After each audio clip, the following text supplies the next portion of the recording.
আন্তর্জাতিক মানের টেনিস উইলো ও autograph bat বানিয়ে সফল হয়েছেন ঠাকুরগাঁওয়ের জিয়াউল হক তনিন, যা দেশের গণ্ডি পেরিয়ে যাচ্ছে বিদেশেও। 250 থেকে 1.5 লক্ষ টাকা মূল্যের ব্যাট তৈরি হচ্ছে তনিনের এই কারখানায়। ঠাকুরগাঁওয়ের জিয়াউল হক তনিন স্বপ্ন ছিল ক্রিকেটার হওয়া, কিন্তু ইনজুরির কারণে থমকে যায় তার স্বপ্ন। ক্রিকেটের প্রতি অদম্য ভালোবাসা থেকেই শুরু করেন ক্রিকেট ব্যাট তৈরি। 2012 সালে ভারতের মিরাট থেকে কারিগর নিয়ে আসেন, যার প্রশিক্ষণে নিজ এলাকায় তৈরি করেন দক্ষ কারিগর। বছরখানেক পর গড়ে তোলেন ব্যাট তৈরির কারখানা।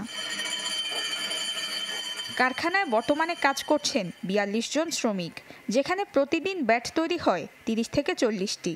টেনিস, উইলো ও অটোগ্রাফ সহ বিভিন্ন ডিজাইনের ব্যাট তৈরি হয় এ কারখানায়, যার প্রতিটির দাম 250 থেকে 1.5 লক্ষ টাকা পর্যন্ত। ব্যাট ছাড়াও এ কারখানায় তৈরি হয় গ্লাভস, ব্যাট সহ বিভিন্ন ক্রীড়া সামগ্রী, যা দেশের বাজার সহ পাঠানো হচ্ছে বিদেশে। ফলে খুশি স্থানীয় শ্রমিকরা। উইলো কাঠ যেটা, তারপরে আপনার SG, CA এগুলো বানানো হয়।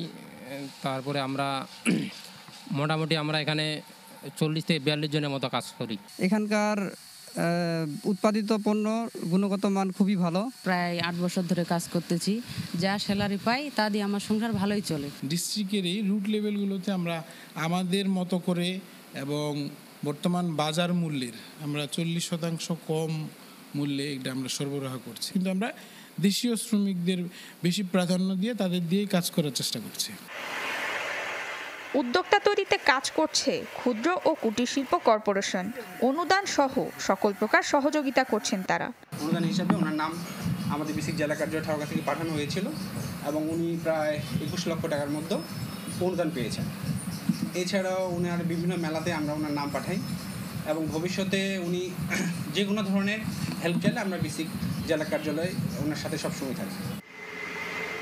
তনিনের কারখানায় প্রতি মাসে আয় 20 থেকে 25 লাখ টাকা, যেখান থেকে মুনাফা আসে 2 লাখ টাকা পর্যন্ত।